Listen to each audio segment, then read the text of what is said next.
Hey there, welcome to the Game Artist Podcast. My name is Ryan Kingsline. I am the founder of the Game Art Institute, where we train artists for the career of their lives. In this podcast, we interview amazing game artists to see what makes them tick and see how they got where they are today. So sit back, relax. I look forward to sharing their journey with you. All right, David, so glad you're here. Thank you very much for inviting me. Absolutely. Tell me real quick, Where's Elite3D? Elite3D is from Valencia in Spain. Okay. Talk to me about the European market. I think the European market in general, it's as competitive as other markets, but I think to get in, especially if you're European, it's easier than to go into other countries. You know what I mean? Yeah, totally. It's harder to go from Europe to America and vice versa. But for people who are from Europe, it's definitely an inviting place, I have to say. Great. Does anybody there want to switch visas or passports, by the way? Because I've been dying for a EU passport. Really? I could just travel around and maybe go to Paris, get some crepes. Actually, many of my friends and people who start in this industry always want to go to the States because it's one of the biggest market in the whole world.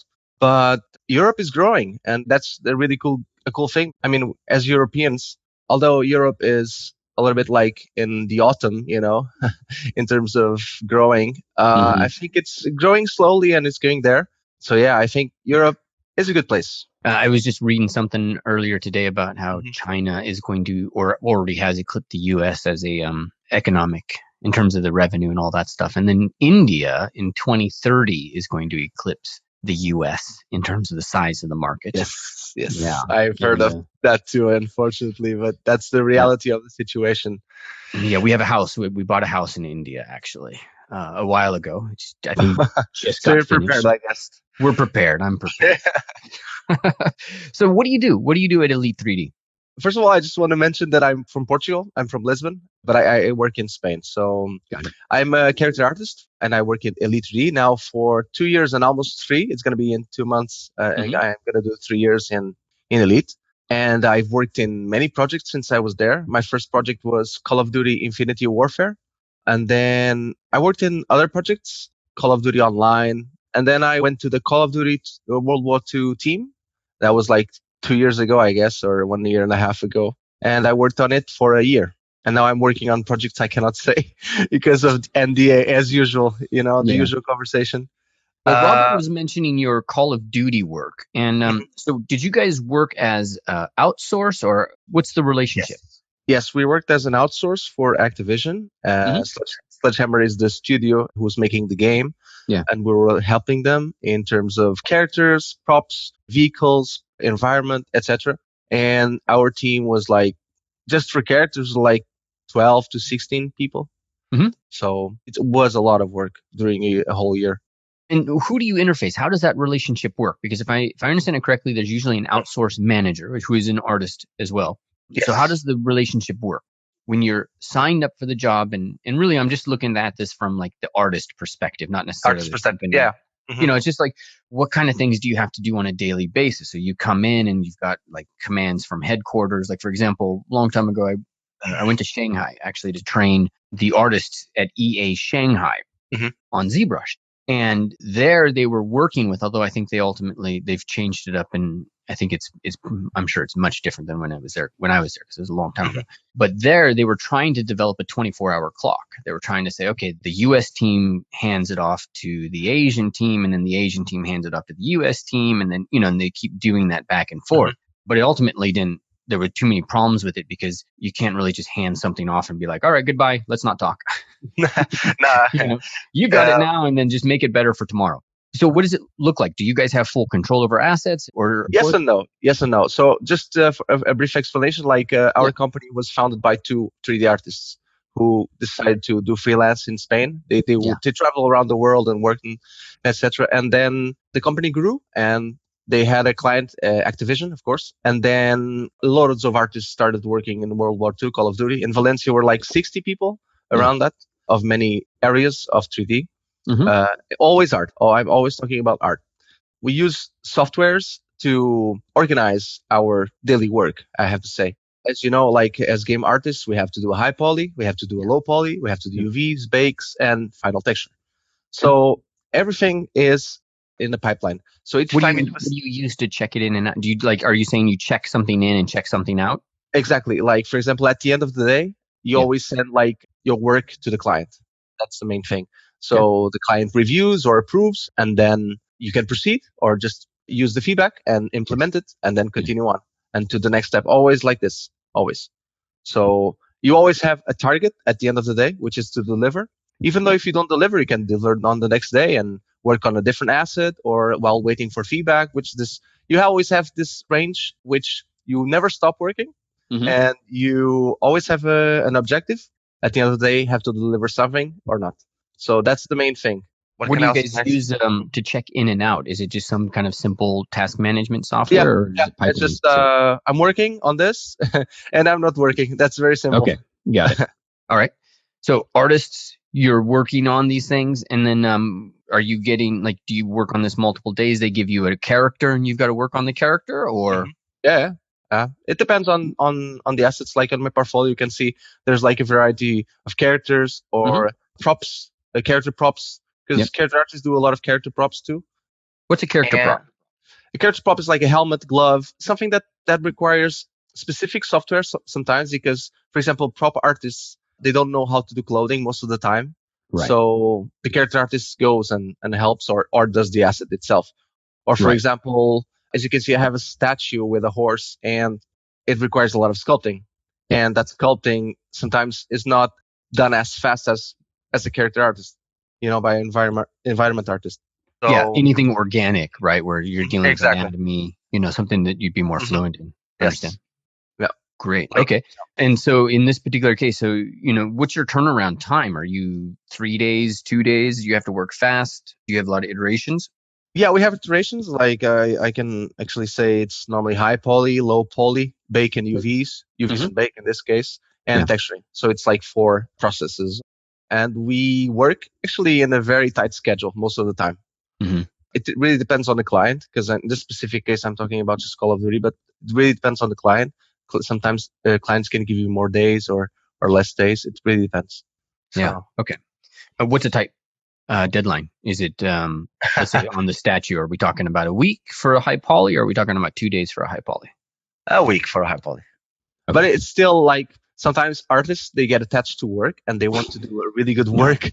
And sometimes you're like, oops, I don't have those days to do that. So yeah, we have to be realistic and just do this and deliver. How'd you get into this? Did you go to college, European college, Ah, do this stuff online? actually, I started with listening to your videos. I have to Yay! admit, Sweet. yeah. I was studying engineering for 3 years, and Uh-huh. then I decided to stop and say, look, I have to rethink what I want to do. And Hmm. then by accident, I found ZBrush on Google. I don't know Yeah. how.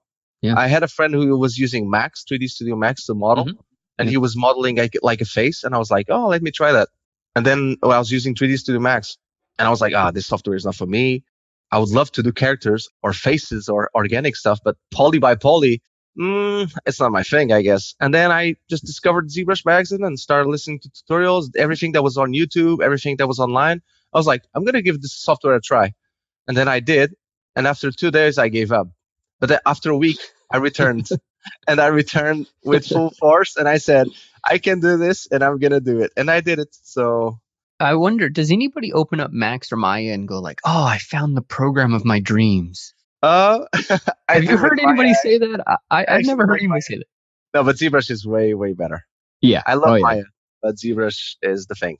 Yeah. Yeah. And once you know Maya, like I was just getting into some of the features there because I get kind of stuck in ZBrush land or Substance land Hmm. nowadays. But it is fun to get back into Maya. There's so much power in that tool. My God, Hmm. blows my mind. Except for Yeah. sculpting, of course. Yeah, of Um, course. so, do you guys use Substance? Do you use Quixel? What do you use for texturing? Photoshop? Um, we used to use Quixel. I think Quixel was in its days the main software for texturing, but then Yeah. Substance won the race, I have to say. Fortunately, it won the race because Quixel was so slow that it just killed me. So Substance is now industry standard. Yeah. And so you guys use Quixel still, or Sometimes okay? it's like for normal maps, it has some cool things that Substance doesn't have, or Right. or you can do it in X normal. But now X normal, for example, is being substitute for Marmoset because you can make it in Marmoset now. Totally. So yeah. Yeah. And how much of your pipeline is, I kind of want to get a sense of software to some extent. And I get different perspectives on this. And so, for example, I was talking to Josh Herman, who's the character art director over at Cloud Imperium. Mm-hmm. And he was talking, you know, they got a lot of hard surface and they got spacesuits and stuff like that. So he's like, you know, ZBrush is, I think they calculated out, and it's like 1/16 of their pipeline is in ZBrush. Not a lot, right? But then I was talking to another artist who is over at Electronic Arts, and they do, I mean, they poly paint, they do their modeling in ZBrush with Z Modeler. Like they stay inside of ZBrush like 80% of the time. Mhm. How about you guys? In our company, every artist have the software. For example, I see people with Max, they use Maya, ZBrush, Blender, anything, right? Sometimes it's like, how can you get the job done? Okay, in the most comfortable way for you, you know? But of course, the client most of the time wants something in a specific software. So you have to deliver that. But sometimes people don't know the software. And when you're working with a team, everyone is helping you. And in a week or two, you just manage it yourself alone, you know? So there's no fear in that. And we use, like, I would say for the high poly is always ZBrush and Maya sometimes. So it's like a mixture of both. But sometimes, or most of the time, we present stuff inside ZBrush as for the final sculpture. Even though we made loads of stuff in Maya, or it really depends on the person, because sometimes people love to model everything inside ZBrush. Others use Maya, others use Max. I would say like 40% ZBrush and 40% Maya, because I would say Maya for low poly, UVs, etc. And then the bakes like Marmoset, which I would say 5%, and 15% substance to texture. It's always like a big fraction of modeling. It really always depends on the object and the complexity of texturing or modeling. Got it. Okay, great. So in terms of substance, there's a million ways to skin a cat here in terms of texturing. But do you have a workflow with Substance where it's very much like you just work inside a Substance or just work inside a Quixel and you export the maps out and then those maps go and they fit perfectly in with Marmoset or Unreal or wherever this is supposed to go? Or do you do a lot of work in Photoshop to kind of just massage the maps and get them in and adjust it? Or do you rely on your pipeline more? There was a problem like we fixed during a game production that Substance was smoothing or blurring some pixels in the exporting of the textures. Okay. So someone found out about it, and then we started exporting everything with Photoshop. For example, that's just one example. But most of the time, we try to consolidate all the pipeline into little softwares, very few softwares. For me, I try to do it as that, like ZBrush, High Poly, modeling, Maya, texturing, Substance, and baking and presentation, Marmoset. That's it. But I have to say, like long time ago, I used to use Topogun and UV layout. But now I'm trying to just do everything in just one software or two or three in this case. Yeah, and Maya's quad draws reasonably. Yeah, I think it's. I've learned to quad draw with Gilberto Magno, the Brazilian guy. Yeah, and I think he was doing a meeting with you, and I was watching, and I was like, okay, I'm gonna give this a try, and I did, and never went back to Topogun ever. That sounds great. Yeah. That was one of my interviews. If I recall, yes. I mean, I watched a lot of your interviews in the past. Yeah, a lot, like awesome. A lot. That's cool. Thanks, man. All right, so this is just kind of for my game artists, for my students. What's really awesome about this job? Because it's kind of a pain in the ass to get this job, isn't it? It is. It is. It's a very demanding job to be an unemployed artist. Yeah. Why the hell do we go through this? Well, we go through this pain, I have to say. Well, if it's not pain if you like it. Fair enough. Yeah. You know, that's a different conversation. Yeah. 50 Shades and all that. But, that's true. You know, what's good? Give me a good reason for this job. Why this job is good? Because you get to work on things that, for example, for me, when I was young, I used to play a lot of video games, and I was like, how the hell is this made? You know, there's gotta be someone in there. And now they're working it. It's a really cool job. Every day I go to work happy, I have to say. The happiest moment for the artist is when they get to show the work they've done. Mm. That is the happiest moment of their whole career, I have to say, or when you or the project, I want to drill a little deeper in that because you said you were kind of in engineering, right? Yes, You could I be was. in an engineering job right now, doing 40 hours a week, going I home, Yeah, yeah. relaxing. I don't think I would be that happy. No, I need a job that I need to do something different every day. Yeah, I tried to work in a supermarket when I was young to get some bucks. yeah, I've done that job. Yeah, and like when you get those jobs, you start valuing more the other jobs, and you listen to adults saying, "Study, you should study," and it's actually true. It's so simple, but it's true. You should study. You should develop skills, have talent, and you will have a better job. And I couldn't be an engineer. I tried many careers in the past, Hmm. but engineering was the biggest one. But I just couldn't. I saw gaming as a passion, as a hobby, as everything. And I was like, maybe I could work on this. Yeah. I just saw the light at the end of the tunnel, and I didn't care how long the tunnel was. Hmm. If it took me 2 years, 3 years, 5 years, I would just get it. I would reach the light. That's awesome. That I think is probably one of the biggest in terms of everybody I've interviewed and I've talked to. Is like that's the biggest common denominator is just like I'm just going to do this. That's it. Hmm. Yeah. There's no like oh well maybe I'll be in this kind of I don't know random business job but if you want it you get it. It just takes time. But how do you explain that to It takes somebody? time. Because I mean it's like I love that thing you said where it's like you saw the light at the end of the tunnel, just didn't know how far away it was. Yeah. Which was probably part of why you started on the journey. But what if it takes 5 years? Like, isn't that crazy? How does somebody maintain their energy and through that?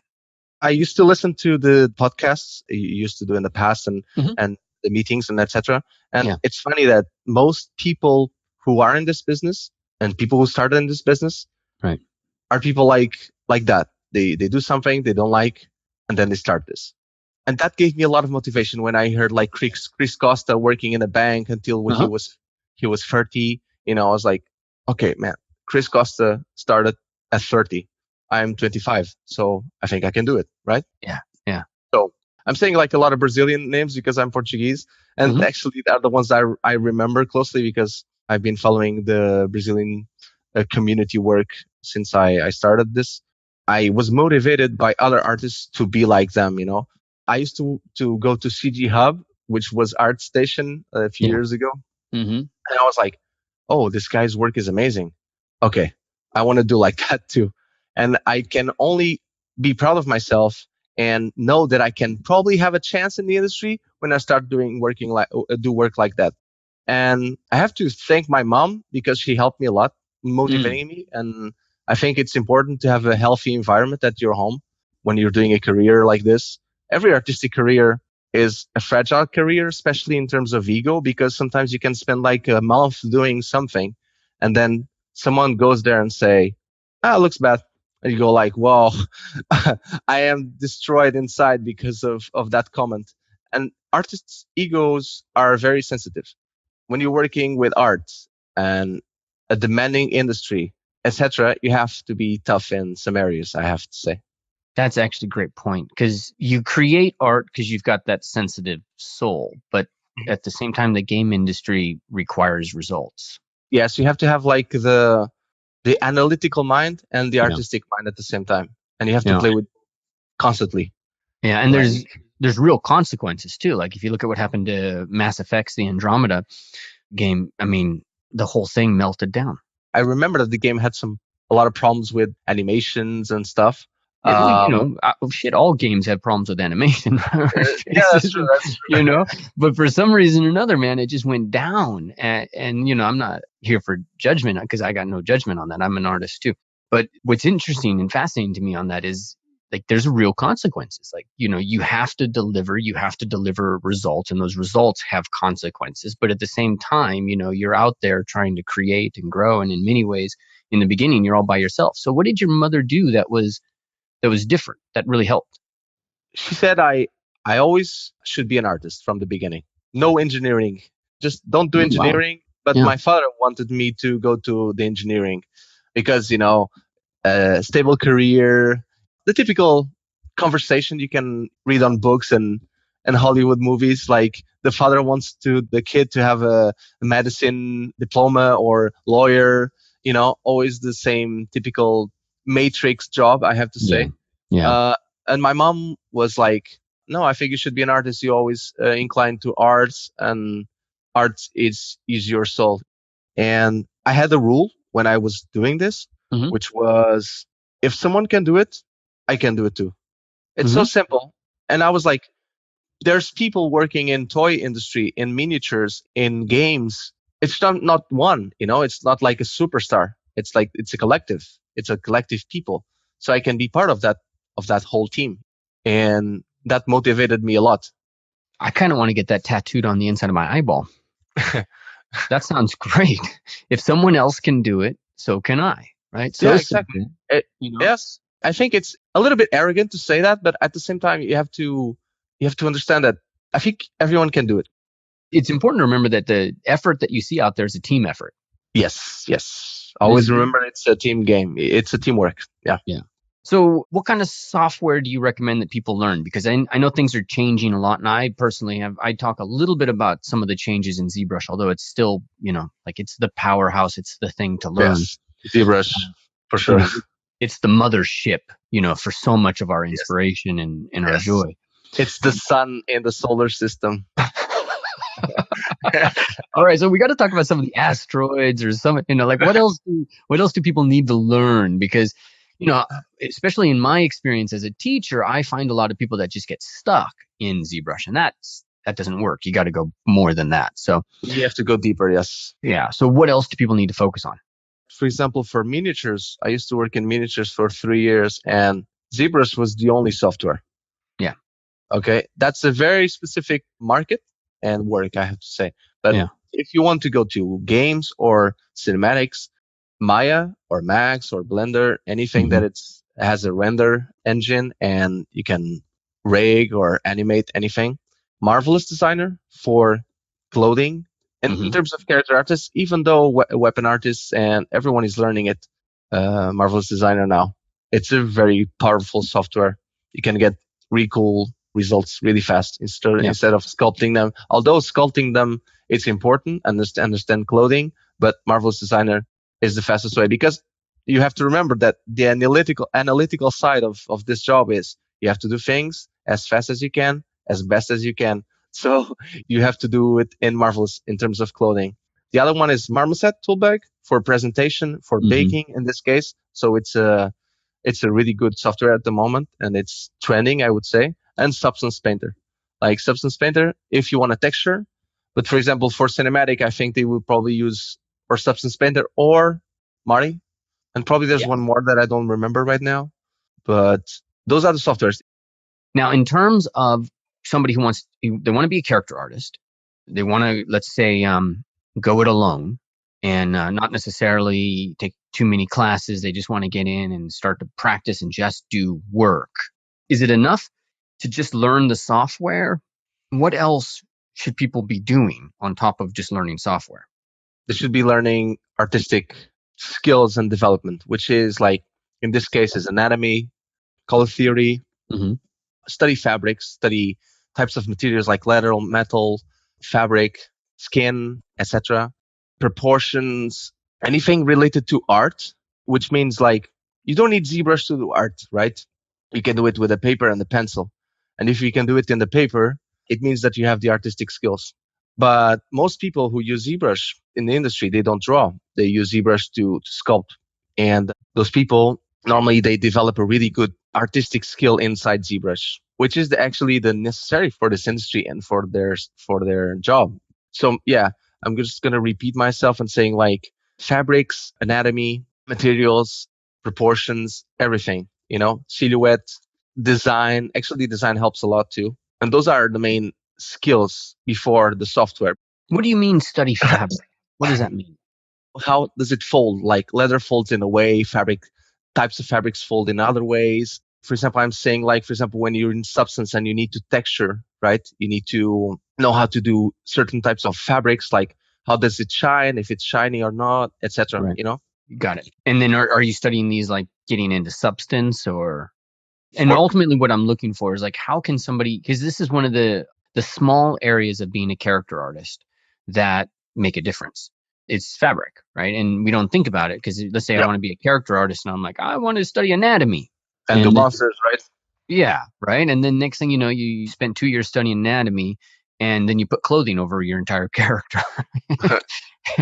And like I'm looking right here at your screen and it's all like the production of what you did here, it's almost all clothing. Yeah. I So mean, there's a lot of anatomy, and for example, I did a dog and some other work, and there was like a lot of anatomy in those works, Mhm. but there's a lot of fabric too. I mean, in a World War II game and setting, there's like Totally. loads of characters with loads of fabrics and types of fabrics, and each country had their own way of designing the equipment Mhm. and the materials they were using and etc.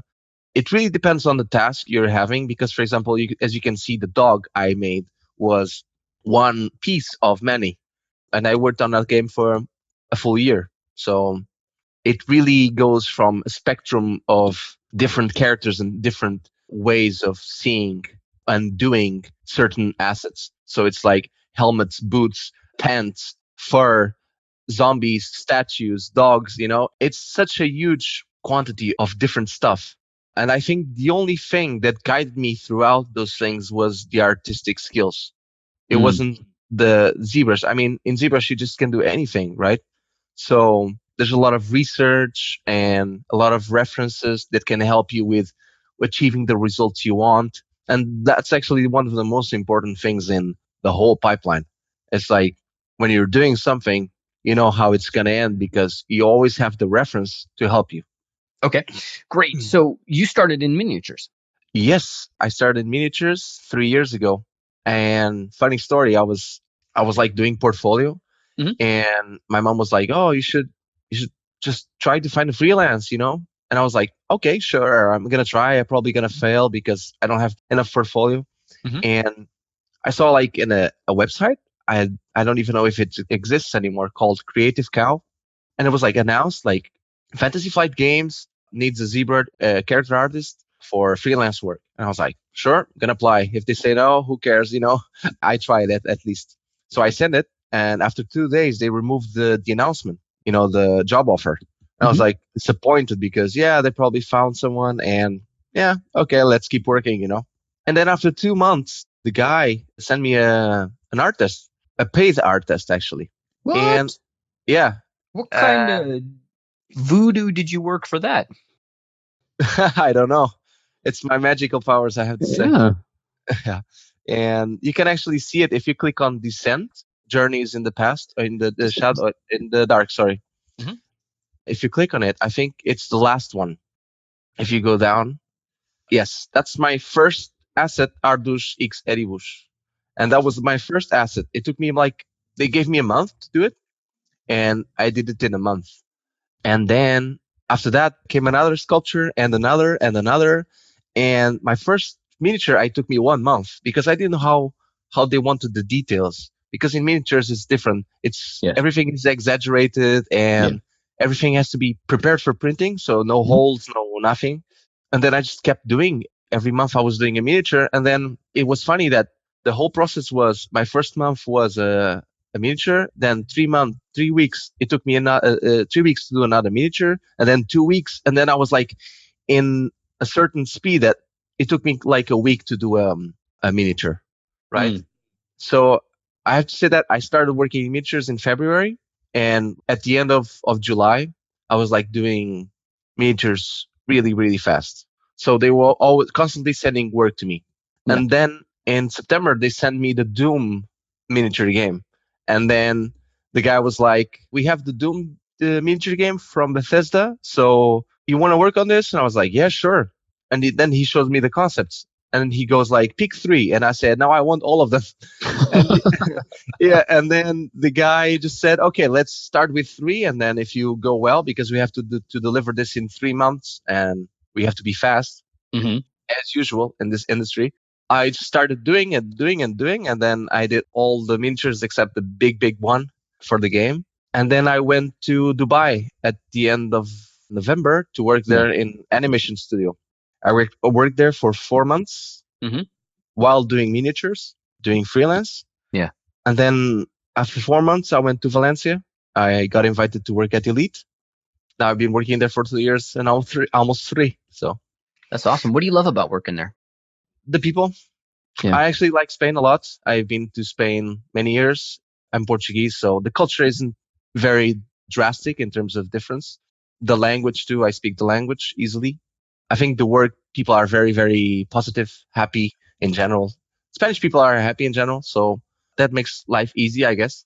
Hmm. You know. Pretty late night culture too, if I remember right. Yeah, they are there. They like to party, I have to say. Yeah, And they everybody's up know late. and they know how to party. Yeah, here in America, it's always like I wake up at 4 a.m. because I'm productive. In Spain, I go to sleep at 4 a.m. Or in India, oh my God, in India when I'm there, it's like, geez, at 12 o'clock at night, it's like still going outside. Pretty crazy. Damn. I'm not a party guy, so Yeah, me neither. I am way too old at this point. So you miniatures was a pathway a pathway. through. Yes. Okay, but Yeah. before you got into miniatures, you said you started doing some animation. Is that like I in worked in an animation movie in okay, Dubai. the I was model? just doing characters. Yeah, modeling characters. Great. Uh, Fantastic. and on my LinkedIn, there's like a link to the YouTube, which has like a character I made, and it's rigged by other colleagues of mine. And I don't know if it's there. Yeah, on LinkedIn. Yeah, there we go. Yeah, if you go Damn, look down, you can check a video at there. that. Yeah, yeah, The link. those videos, I modeled the character, Hmm. and all the colleagues of mine they rigged it, did the hair, rendering, texturing, etc. It's just a very simple thing. Yeah. And they were doing an animation movie, but at the beginning when I started in 3D, I was like, I'm going for animation. Hmm. But then I slowly went to video games. Yeah, and what I see here too is it's just like this big progression. And so now the last thing that you've got here posted is the Call of Duty stuff, and Mhm. the level of tech has kind of become exponential, right? Like, so you're starting in ZBrush and Yes. your miniature and you're sculpting, and you're getting your anatomy and you're getting your form and you got some pores, and I think we actually have a miniature class coming up with Bob, Oh, and nice. he's going to teach it. I love it. His art station is literally artstation.com/Bob, and I was like, oh my God, Whoa, that's how'd you easy. get that? And he came in, he did a demo and Oh, a talk, and it's yeah. like, God, it's so simple how this stuff works, right? It's like if you want to, Yes. you just take a cylinder and you cut it in half and you just jam that into another little sphere. And next thing you know, you got like armor. And, it's just this really, but a lot of us tend to overcomplicate things. By a lot of us, I mean me, I overcomplicate things. I'm like, I'm going to make this perfect and get this. But, he's just going in showing these simple techniques. So I'm Mhm. really kind of excited to kind of check that out. But the tech side of miniatures, pretty straightforward. ZBrush, right? Yeah, yeah, no doubt. Yeah. And then as you're going in, you're ramping up and you're doing this. So, to this last one, like if we're looking at the Mountaineer, you're dealing with hair cards and you're dealing with substance, you're Mhm. dealing with a lot more involved in this, right? Mhm. So how much or what is it that you're responsible for when you're doing this? Are you getting in doing hair and things like that too? Yeah, I did hair too, Hmm. but it's something that I can show yet. But for example, in this character, the Mountaineer, a character was divided by three people Yeah. because of deadlines. I was responsible for the gloves, the boots, the pants, and a colleague of mine was responsible for the jacket and the fur. Another one for the head fur. The other one Hmm. for the backpack. Sometimes it really depends if there's time for you to do an asset from beginning to finish, Yeah. and sometimes there's no time for that. It has to be divided by X amount of people, and you have to do it because the client wants this in 2 weeks, and the only way is to divide it. All right. So what's the hardest part about being an artist? Whoa, that's a hard question. Yeah. Maybe answering Ryan's Most, questions. That might I be the think the hardest hardest part for an artist, I for have to you, say, for being an artist. Yeah. and for most artists, I have to say that it's to finish work, which means like a lot of artists start many art. For example, in this case, many character artists start characters and they never finish. So I Oh, think I the don't. hardest part is to finish those characters. Yeah, I don't think any of my students can relate. Can you guys? Look, I think every artist in the industry and outside of it had this period of just doing things. And I had that for 2 years. And finally, it has stopped. You know, I think it's a phase because it's a phase of discovering yourself in terms of Mhm. art. And I think you have to accept it, and that's it. But of course, don't stay in it forever. Otherwise, you're going to lose, I have to say. Yeah. Because actually finishing art is the most accomplishing thing you can do. Yeah, I heard two And that's people. when you learn things, actually. That makes sense. That's when it all comes together and growth Exactly. really happens. Exactly. Yeah, no, I agree. I heard two different people talk about this. One was one of my coaches, and the other one was Gary Vaynerchuk. And it was just a recent thing with Gary Vaynerchuk, and he was talking about it. He posted it on I don't know where he posted it, but it was a video of him talking to a guy who was like, "Yeah, I want to make some music," and he's like, "Have you made music?" And he's like, "No, I'm trying this out." And it was just this back and forth. This guy with his own BS, which we all have, and Yeah. Gary was just straight up, it's just confidence. If you're not doing the work, if you're not finishing the work, you just don't have the confidence in it yet. Yeah. I mean, and confidence, you can build it up Totally. throughout time. Yeah. And unless you're like that guy who says, "Oh, you like music," but if you don't start, then there's no confidence to be built You upon just it. just got to do it. Exactly. The You have the other to do thing it. one of my coaches said was is got to look at it as an integrity problem. You know, finishing work and committing, and it's just like if you're not finishing work, then what's that say about your integrity? If you're saying yes, yes, yes, yes, yes, yes, yes, and then not following through on that, at the end of the day, years later, what does that say about your integrity? Oof. That's a tough one, right? I Not was like, many good things, I have to say. yeah, I was like, ass. Like, what the hell? Don't talk to me But like that. it's a really good way of thinking about it. Yeah, agreed. Like placing the integrity word in it, finishing work and integrity. Yeah, brings it home. Yeah. All right, David, man, it's been great talking to you. Any piece of advice you got? One piece of advice you got when artists are looking for this? Because I think your career is a really cool trajectory that I know a lot of people that they would like to follow. You started with the love of sculpting, Yeah. just ZBrush, the mothership, Yeah. and then from there, now all of this. Like, what advice you got somebody who wants to follow that path? My advice is, if you want to do it, compromise. And if you want to compromise, know that it takes time. If it takes time, then don't think of being really good after a year. At least give it a try. A medic needs 6 years to study to be a medic, Mm. at least in my country. Mm-hmm. And well, an artist, it takes I think a whole life is not enough to be a really good artist. I Mm-hmm. mean, I'm joking here, but you always grow as an artist. You Oh, don't stop I'm growing. right there with you. I believe you. Yeah. But if you want to work in this industry, just commit to it. Talk to people. I always respond to emails and to messages. Ask things. Be curious about it.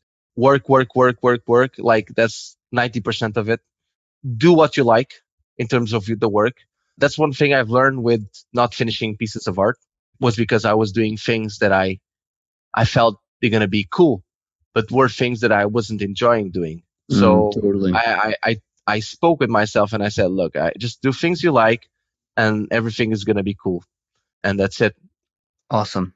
That's awesome, man. Thank you so much for that, guys. Thanks for being here.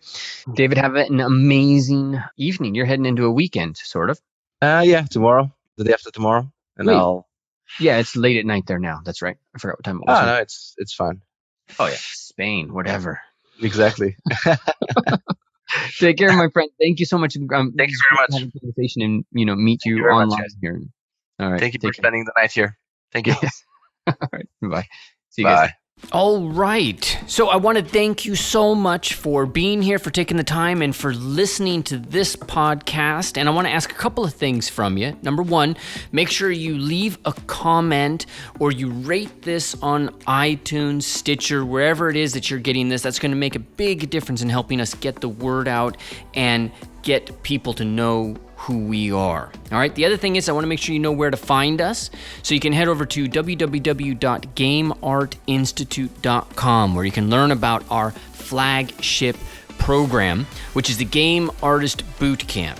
This This is designed for those who are really looking to move the needle on their career and really lock in that job.